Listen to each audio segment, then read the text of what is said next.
breaking news. US has declared that Ukraine is India's war. In fact, Modi's war.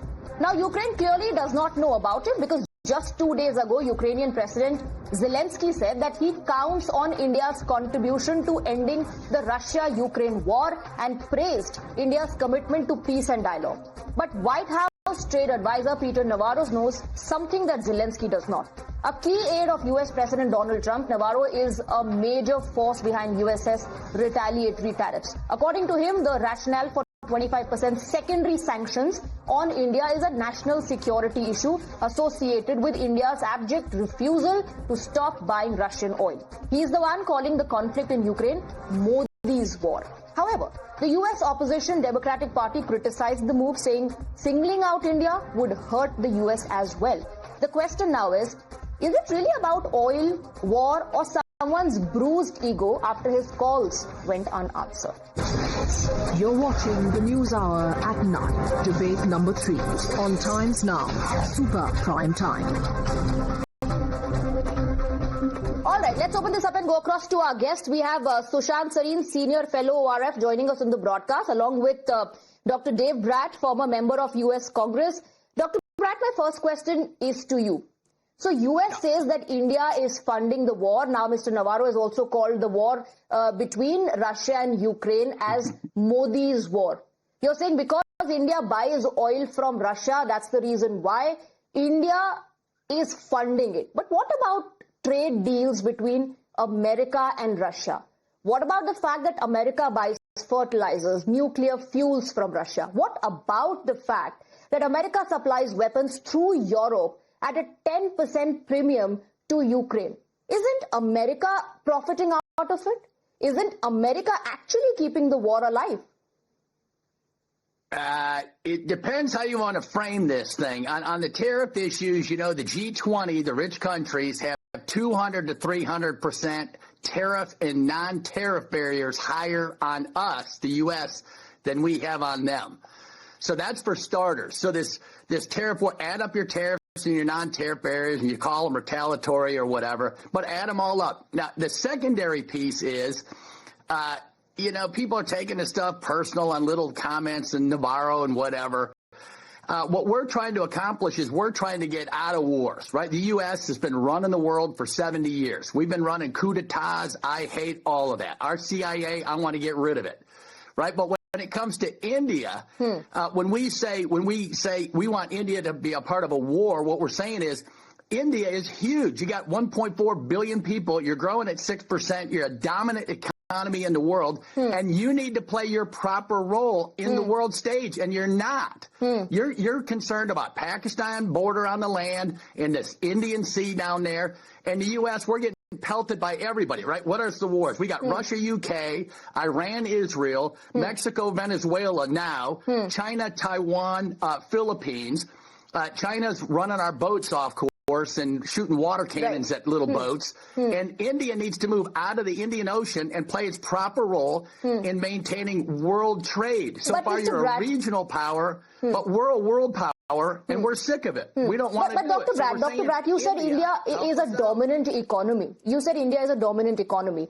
Donald Trump a couple of days back said both Russia and India are dead economies. So who do we believe? Who do we go by?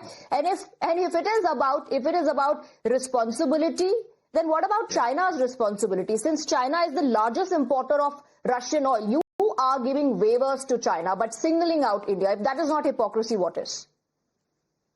Yes, no, that's the right question. China does not know how to play well in the sandbox. India does. India knows better. You're our friend, right? You call friends names. You get in fights. Do you sanction friends because you want to exert pressure on someone else?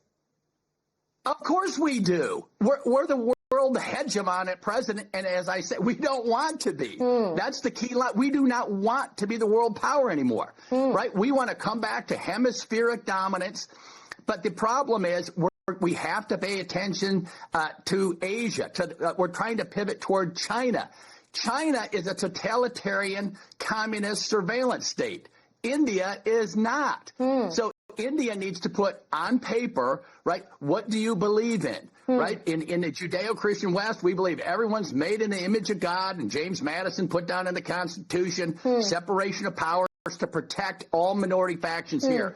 That's kind of what we would ideally like to project to the world. No, there are two things. There are two factors. There are two factors. I want to bring in Sushant Sarin. There are two factors: international, domestic. As far as the international factor is concerned, Sushant Sarin, the Prime Minister has spoken to both Vladimir Putin and Zelensky. In fact, Zelensky thanked Prime Minister for the peace efforts. And as far as the internal factor is concerned, India will, of course, put its national interests first. Why should we be dictated as to who should we do trade with, buy oil from? Those days are gone, I believe. Yeah, that's true. And look, I can understand where Donald Trump is coming from. I would even go to the extent of saying he's tried to do a lot more to stop the war in Ukraine than anybody else. I accept that point. And he's been far more realistic about what the ground level situation in the Ukraine war is. His problem is going to be that what he is trying to achieve, neither the Europeans nor the Ukrainians nor many people in the United States, or at least the deep state in the United States, are ready to accept. So there is that issue. But to single out India and say that, the war in Ukraine is Modi's war, that's crazy. That's, to say the least. It's obviously quite a stretch. It means that you have an imagination running wild, which I think you can accuse Peter Navarro of.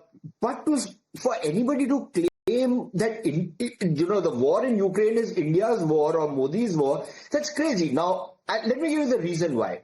I think India has been one of those countries which right from day one has decided not to support any side. We've always called for a ceasefire, a peace in the region. We've always said the way out is dialogue, not a war. In fact, it was the Prime Minister who met President Putin and told him on his face that this is not an era of war. Now, there are limitations to what we can do to try and stop the war. Now, to single us out because we are buying oil, the Europeans are buying oil. Yes. They have a lot more at stake. Why are they buying oil from Russia or gas from Russia? Why are the Turks buying oil and gas and other energy sources from Russia? Forget about the Chinese. Keep the Chinese on the side. Let's talk about Turkey, which is an alliance partner of the United States. It's a NATO member.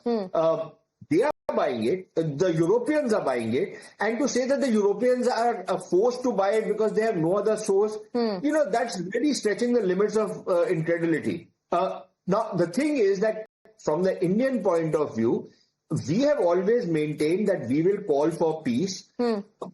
We don't think that it serves any purpose to name and shame anybody. We don't think that the purpose of diplomacy is served if you are going to say that what President Putin has done is wrong, we condemn Russia. Yes. You can't be, crapping on a country and then expecting to have bona fides with them to, intercede or even appeal to them to accept certain proposals. That has been India's position. Now, maybe Donald Trump wants to do diplomacy differently. Maybe he thinks that being aggressive, being abrasive, being in your face, and being offensive is the way to diplomacy. I think we don't agree.